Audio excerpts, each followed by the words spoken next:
Hi, my name is Tina Oliver, and I am your instructor today for the course To Praise or Not to Praise, brought to you by Networks LLC.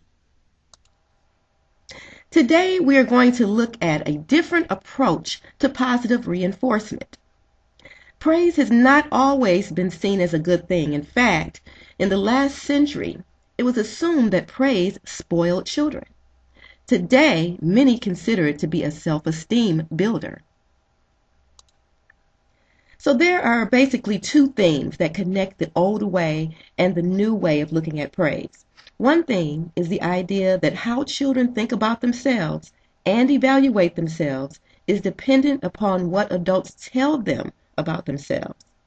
The other is the constant emphasis on goodness, badness, and obedience. Praise is an important and powerful form of communication. However, there is concern that frequent use of praise, because it fosters undue dependence upon the external judgment of others rather than the child's own valuation of their experiences, could have a counterproductive effect on the child's self-esteem and self-identity.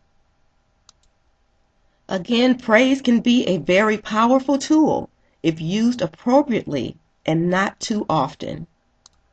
So praise words can be negative when we use them as a form of manipulation to impose our own will.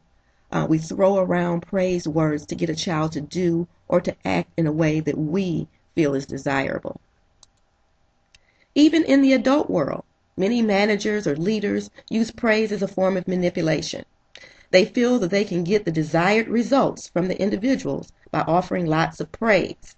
The problem is, because the individual may not be intrinsically motivated, when the praise stops, the desired activity stops. After that comes resentment, hostility, and loss of respect or perceived respect. Also, a child may become hooked on praise or praise dependent, which can lead to a child behaving in ways to elicit praise again and again. Praise, when used frivolously, validates mediocre performance.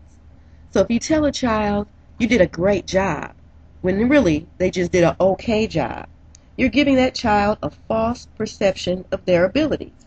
That's not helpful or productive in building a child's self-identity. Finally, praise can be negative in that it may cause a child to do things like comply or listen only because the teachers want them to do it, not because they really want to do so. So let's look at an alternative to praise, which would be reflective or active listening.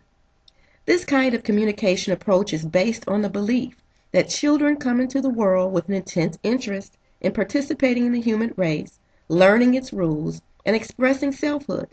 This can change your thinking from feeling that we need to make a child grow to thinking that children want to grow. So when the teacher focuses on reflective listening, also called encouragement, they tell the child what and how his behavior looks, regardless of the performance level. When teachers use reflective listening, children feel like their behavior and their sense of self are validated.